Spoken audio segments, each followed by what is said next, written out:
What is going on, my dudes and dudettes? Is showing you that's in a Serpentarium.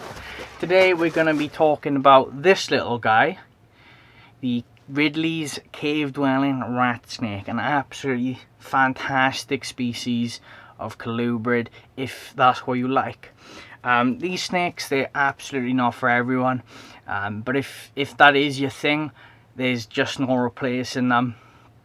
They're snakes that I really enjoy. I'm guessing some of you really enjoy them as well. I just like the look of them more than anything else, okay? I really think that they're a gorgeous looking snake. So let's have a little chat about my pair of Ridley's cave-dwelling rat snakes. So the first thing you're going to want to note about these guys is they are very quick snakes, just like the Chinese beauty snakes. They're in the same group of snakes, which is Othriophis. The Chinese beauties being Othriophis taeniurus, and the Ridleys being Othriophis taeniurus ridley. The Ridley's rat snakes are pretty easy to keep. So far I've had no issues at all with keeping them. They're very straightforward snakes. The issue with the rat snakes, these particular rat snakes, is they're very quick. They do quite like musking. They're not the worst muskers ever, but they do musk sometimes. They are quite bitey as well, but as a display snake, or even as a pet, if you're more advanced, they're brilliant. They're absolutely gorgeous looking snakes. I don't think the look of these particular rat snakes can be matched by anything else that I've seen. They really are stunning, particularly as adults. I'll show you my the dad to my pair now. Yeah, so as you can see there, he is a fantastic looking snake, and that's what hopefully these guys will grow up to look like. Yeah, they get to about say 4 to 6 feet according to online care sheets. That can be disputed widely by owners. Some say they get up to 7 feet. Some say that they don't get above 5 feet. It really depends on what sort of bloodlines you've got. And what localities and stuff they've come from. So from what I understand, they're more available in the UK than what they are in the States. But in the UK, they're still not widely available, but you can get them. You've just got to look around and chat to people, and you will find them. As far as housing goes, I plan on keeping mine eventually in some nice display vivs. Maybe something like perhaps a 4x3 or something like that. Three tall and then 2 wide or something like that maybe. I'm not really sure yet what I'm going to keep them in. I haven't decided, but that's probably the route I'm going to go down. They're cave rat snakes, obviously. Dave Koofman said that they are the perfect snake to keep in racks because of them being cave snakes, and I do have to agree with that, really.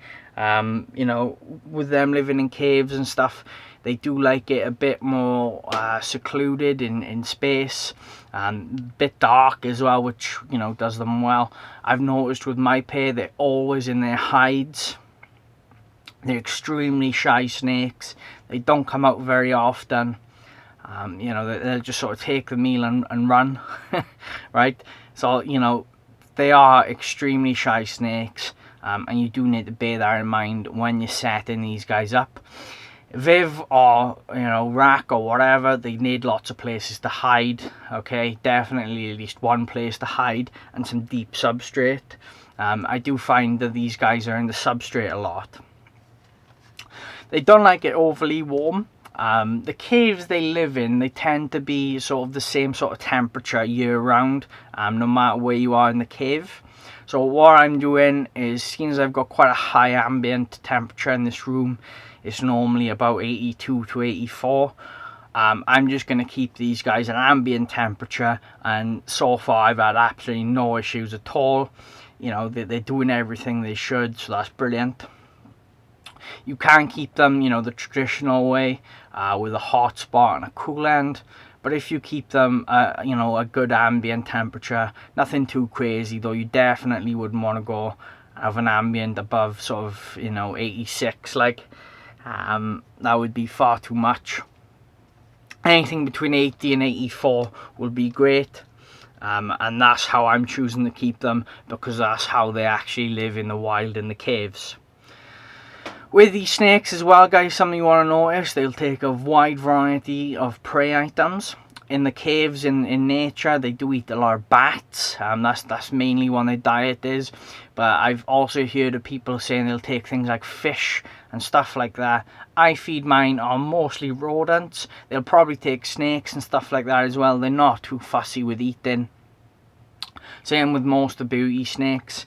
I've not tried it, but I suspect that they will take stuff like that, given the opportunity. Yeah, something else I really like about these snakes is I mentioned the colour, but when you get them as babies, they look very different to what they look like as adults. So as you grow them on, they'll go through a few colour phase changes, and that's really cool about these snakes. It's not quite as dramatic as, say, a black milk snake, where you buy it and it looks like a milk snake, but then as time goes on, it goes completely jet black. It's not quite that dramatic, and there are other snakes that do that, but that is something really cool about these particular snakes that I really like. So I hope you've enjoyed this video. In the future, I will do a proper video with these, you know, once they're sizable enough, so I can get them out and actually show you what they like to handle. But for today, they're too small, so that's just not viable.